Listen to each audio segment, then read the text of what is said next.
युगपत समीकरण chapter number 7 है। तो इसमें हमने जाना था युगपत का मतलब होता है 60-60। युगपत का क्या मतलब होता है? 60-60। ठीक है। अब यहाँ पर चर राशियों की बात की थी हमने, अचर राशियों की बात की थी।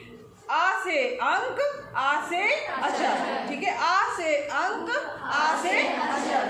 तो यहाँ पर देखिए अचर राशियाँ कौन सी होंगी? जितने भी अंक हैं, अंक सारे क्या होंगे? अचर राशियाँ होंगी। 4 है, 6 है, ये सारे क्या होंगी? जितने भी अंक अचर राशियाँ। चर राशियाँ जो भी x, y, z हैं वो सारे क्या होंगे? चर राशियों के अंतर्गत आएंगे। अब यहाँ पर युगपत समीकरण है 7-7। अब यहाँ पर दो चर वाले रैखिक समीकरण को ही हम युगपत समीकरण कहते हैं। युगपत समीकरण का क्या मतलब है? दो चर वाले रैखिक समीकरण। ठीक है, रैखिक समीकरण। अब दो चर वाले रैखिक समीकरण क्या कहलाते हैं? आपके युगपत समीकरण कहलाते हैं। युगपत का मतलब होता है 7-7 और दो चरों वाले रैखिक समीकरण को हम युगपत समीकरण कहेंगे। अब दो चर यानी x और y हो सकता है, y और z हो सकता है, लेकिन दो होंगे। ठीक है, यहाँ एक शब्द आया है रैखिक। दो तो समझ में आ गया ना? दो चर यानी x y हो सकता है, जनरली x y है। ठीक। अब यहाँ पर रैखिक समीकरण, रैखिक का मतलब होता है जिसकी पावर एक हो। ठीक है, जिसकी पावर एक हो, यानी x की भी पावर कुछ नहीं होगी। एक पावर को हम कुछ नहीं लिखते पावर के रूप में, खाली x लिखते हैं, और y की पावर भी एक होगी, यानी कि उसको समझ लो y लिखा होगा, स्क्वायर नहीं होगा। पावर में क्या होंगे? दोनों के एक ही होंगे। तो दो चरों वाले रैखिक समीकरण क्या कहलाएंगे? युगपत समीकरण कहलाएंगे। अब इसके हम प्रकार की बात करते हैं कि अगर a1x plus b1y plus c1 बराबर 0 समीकरण है तो बराबर का निशान निश्चित रूप से होगा। जब भी समीकरण की बात आती है तो बराबर का निशान जरूर होगा, दाया पक्ष भी होगा, बायां पक्ष भी होगा। ठीक है, समीकरण तभी कंप्लीट होता है। अब यहाँ पर दो चर वाले रैखिक समीकरण, अगर दो समीकरण यहाँ पे दिए हैं a2x, यहाँ पर a1 b1 c1 ये क्या होंगे? आपके अंक होंगे। ठीक है, और a2 b2 c2 ये भी क्या होंगे? आपके अंक होंगे, यानी अचर राशियाँ होंगी। b2y plus c2 equal to 0। ठीक। अब यहाँ पर आपके पास में दो समीकरण दिए गए हैं जिनको युगपत समीकरण कहा जाएगा, और इनका हल मतलब इनको युगपत समीकरण करने के लिए जो है, अगर हम यहाँ पर अगर मान लीजिए a का मान 0 हो जाए, या a1 बटे a2 अगर 0 हो जाए तो क्या हो जाएगा? ये पूरा 0 हो जाएगा, यानी एक पूरा पद ही हट जाएगा। तब हमारे पास केवल एक ही क्या बचेगा? एक ही चर राशि बचेगी। तो हमको यहाँ पर एक चर राशि नहीं चाहिए, दो चर चाहिए। यानी यहाँ पर देखिए a1 बटे a2 बराबर नहीं है b1 बटे b2। ठीक है, इसकी ये शर्त है युगपत समीकरण होने के लिए। दो समीकरण a1x plus b1y plus c1 equal to 0, a2x plus b2y plus c2 equal to 0 कब होगा युगपत समीकरण? जब a1 does not equal to b1 बटे a1 बटे a2 does not equal to b1 बटे b2। ये अच्छे से दिमाग में बैठा लो, ये उसका बेसिक है कि आपको युगपत समीकरण पता होना चाहिए। किसे कहा जाता है, चैप्टर का नाम जो है वो तो कम से कम पता होना चाहिए ना।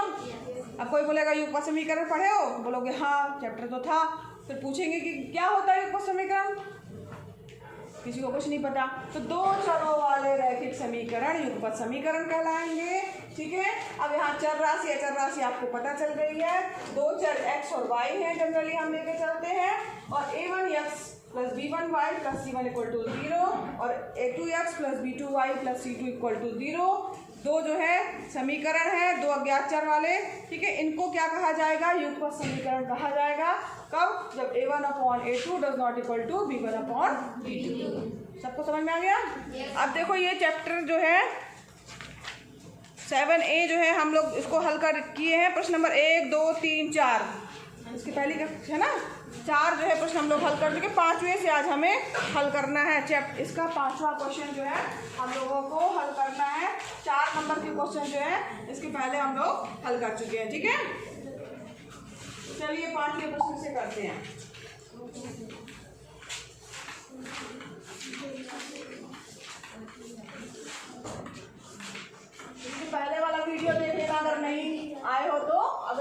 लड़कियां आई थी तो उनको समझ में आया होगा।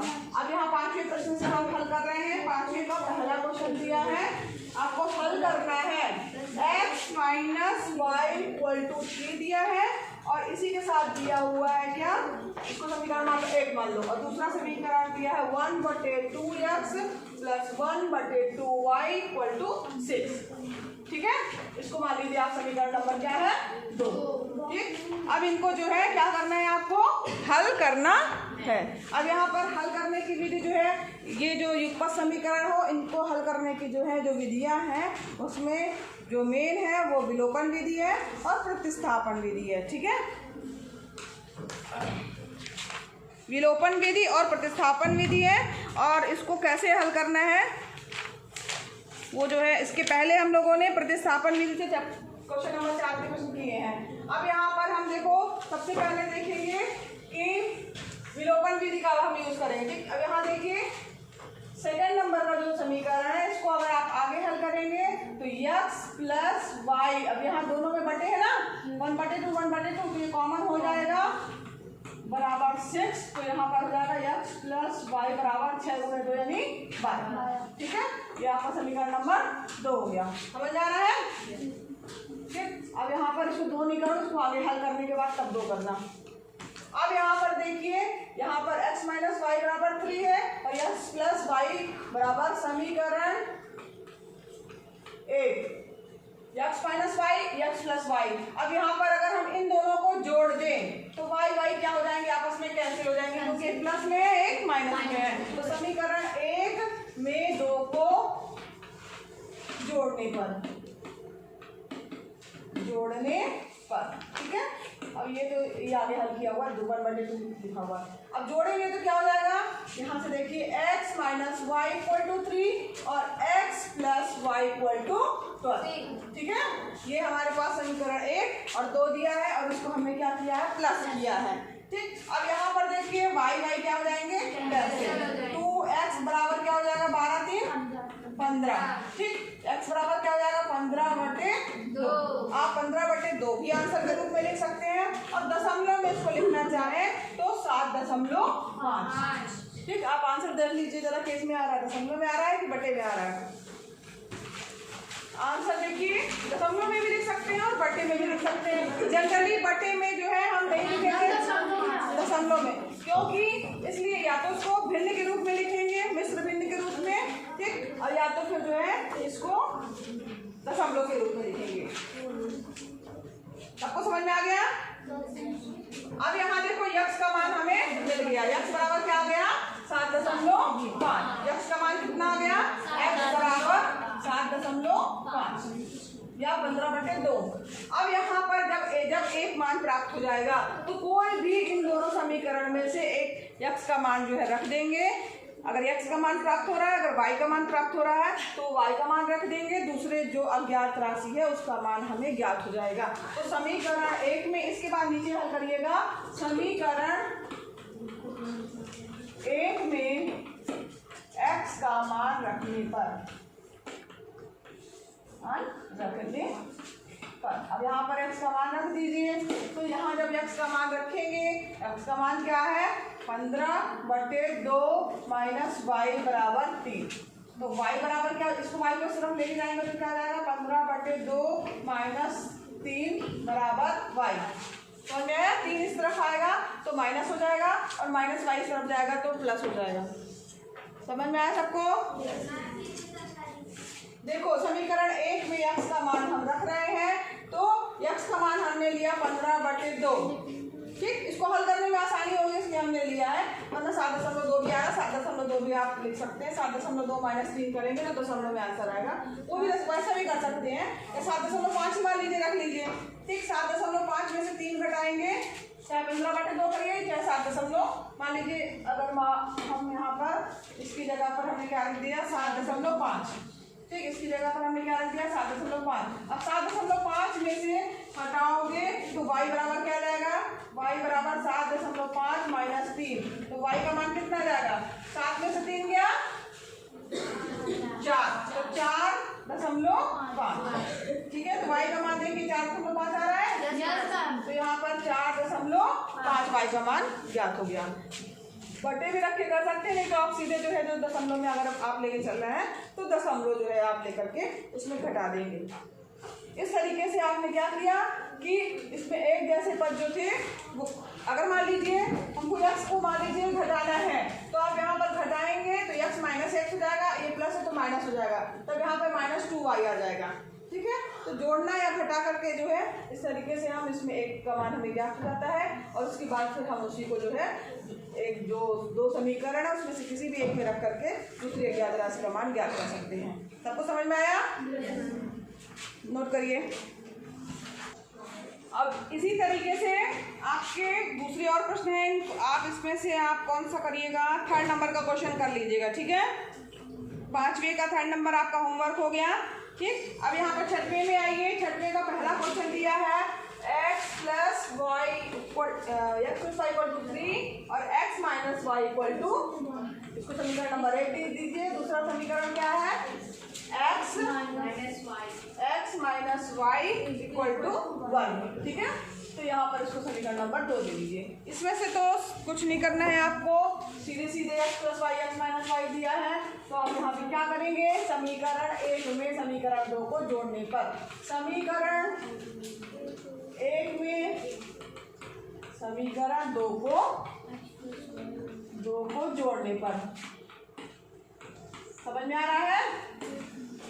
देख लेना है एक जैसे कुछ भी दिखे प्लस एक जैसा दिखे यानी कोई भी अंक नहीं है तो उसमें जोड़ना या घटाना होगा, इसी को कहा जाता है विलोपन विधि। तो यहाँ पर x plus y equal to 3 और x minus y equal to 1। ठीक है, हम क्या कर रहे हैं? जोड़ रहे हैं तो जोड़ने का निशान लगाएंगे, चिन्ह नीचे के चिन्ह नहीं होंगे। जब घटाएंगे बच्चों ध्यान दीजिएगा, जब भी आप घटाएंगे तब यहाँ पर नीचे के चिन्ह जो रहते हैं, ये प्लस है तो ये माइनस हो जाएगा, माइनस है तो प्लस हो जाएगा, और यहाँ पे प्लस है तो माइनस हो जाएगा। अगर घटाएंगे तब, जोड़ेंगे तो कोई फर्क नहीं पड़ता। ठीक है, यहाँ पर हमने जोड़ दिया तो y से माइनस वाई जो है वो कैंसिल हो गया आपस में।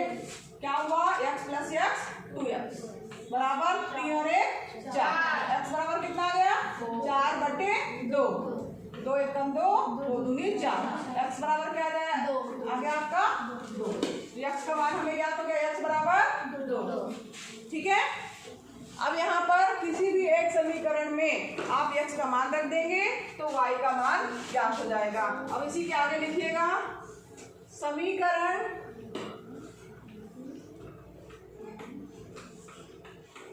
1 में x का मान रखने पर, 1 में भी रख सकते हैं, 2 में भी रख सकते हैं, किसी में भी रख सकते हैं, कोई जरूरी नहीं है 1 में रखिए, किसी में भी रखेंगे हर बार y का मान वही आएगा, ऐसा नहीं कि मान चेंज हो जाएगा। ठीक है, समीकरण 1 में x का मान रखने पर,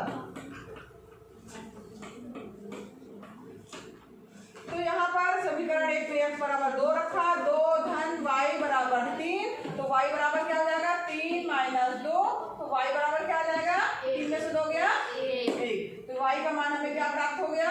y इक्वल टू 1। तो यहाँ पर आप लिख दीजिएगा, उत्तर चाहे तो x बराबर 2 व y बराबर 1 होगा, या x का मान 2 व y का मान 1 होगा। ठीक है, समझ में आ गया सबको कैसे करना है? चलिए नोट कर लिया। अब यहाँ पर आपका 6वें का आपने पहला कर लिया, इसमें से आपको 4था नंबर का जो क्वेश्चन है वो आपका होमवर्क है। ठीक है, सभी बच्चे करके लाएंगे।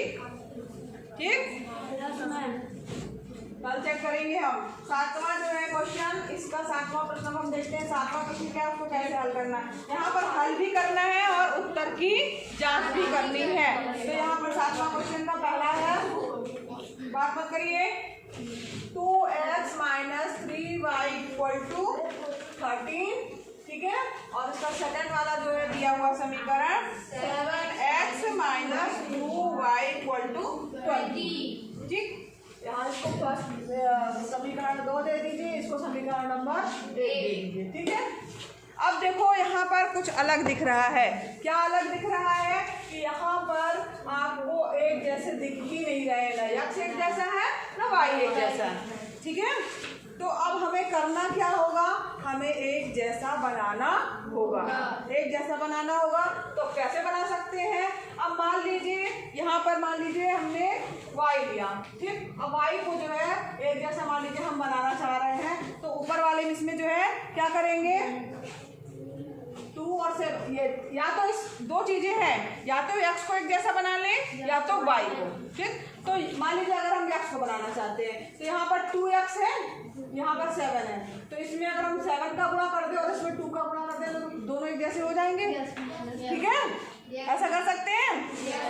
तो यहाँ पर हम क्या करेंगे, समीकरण 1 में दोनों चीज कर सकते हैं, या तो इसमें 3y दिया है या 2y है, या तो दो में से एक ही करना है। यहाँ 3y है यहाँ 2y है, तो यहाँ पे 2 का गुणा कर दो, यहाँ पे 3 का गुणा कर दो। दो ऑप्शन है, या तो y एक जैसा बना लीजिए आप, या तो x एक जैसा बना लीजिए। तो यहाँ पर हमने क्या किया है, समीकरण 1 में किसको बनाया आप लोग बताइए, x को एक जैसा बनाया कि y को? तो ठीक है, समीकरण 1 में किसका, अब y को एक जैसा बनाना है तो पहले समीकरण में आपको किसका गुणा करना है, 2 हटा दीजिएगा, 2 का। तो समीकरण 1 में 1 मिनट,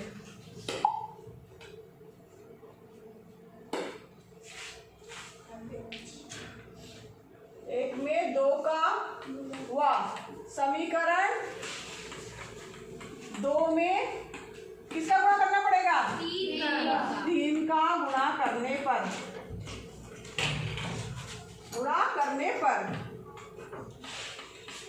ठीक है।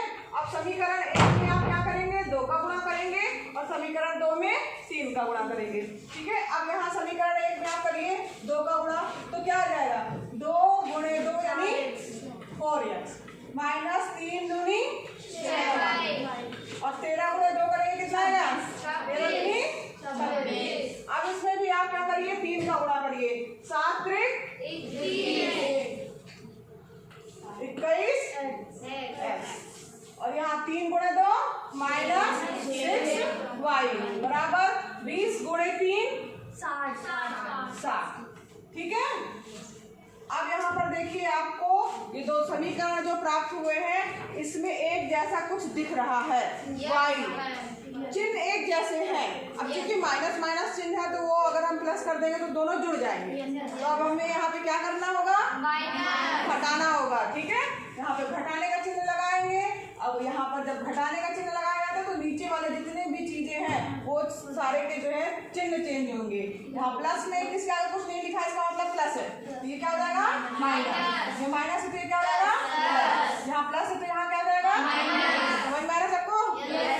चलिए, तो अब यहाँ पर जो है अब हमने इसको घटाया, अब घटाइए तो ये आपस में कैंसिल हो जाएगा, माइनस 6 प्लस 6 कैंसिल हो गया, समझ में आया।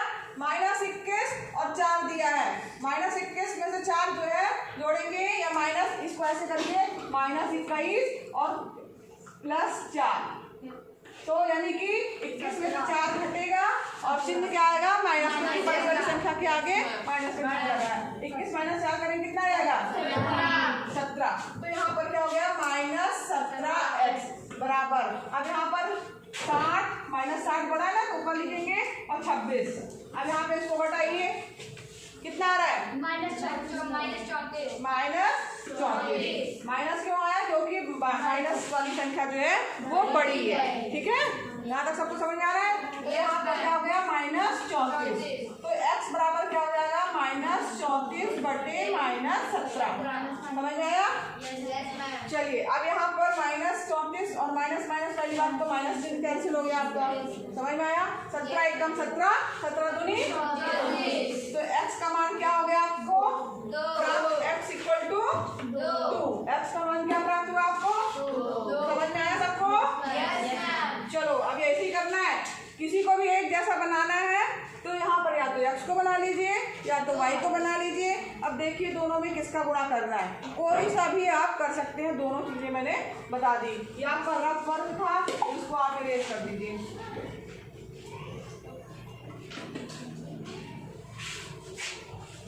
अब यहाँ पर किसी भी समीकरण में आप x का मान रख दीजिए, अपने आप y का मान प्राप्त हो जाएगा। तो यहाँ पर अब हमने क्या किया, समीकरण के बाद यहाँ लिखिएगा समीकरण एक में x का मान रखने पर, ठीक है। अब रखिए x का मान, तो यहाँ पर 2, x का मान कितना है 2 माइनस 3y इक्वल टू 13, 2 दूनी 4 minus 3y equal to 13, minus 3y equal to क्या हो जाएगा 13 माइनस 4 ना, माइनस 3y इक्वल टू क्या हो जाएगा 13 में से 4 गया 9, तो y इक्वल टू क्या हो जाएगा 9 बटे माइनस 3, 3 एकम 3, 3 त्रिकाई 9, चिन्ह माइनस है तो यहाँ पर क्या आ जाएगा -3, समझ में आ रहा है। तो y बराबर क्या जाएगा आपका, y बराबर -3। समझ में आ गया हल करने का तरीका। कोई भी आप मान जो है निकालेंगे उसको दूसरे किसी भी, चाहे इसमें रख दीजिए चाहे उसमें रख दीजिए, दोनों को आप जब हल करेंगे तो यहाँ पर दूसरा जो अज्ञात राशि है उसका मान आपको ज्ञात हो जाएगा, ठीक है।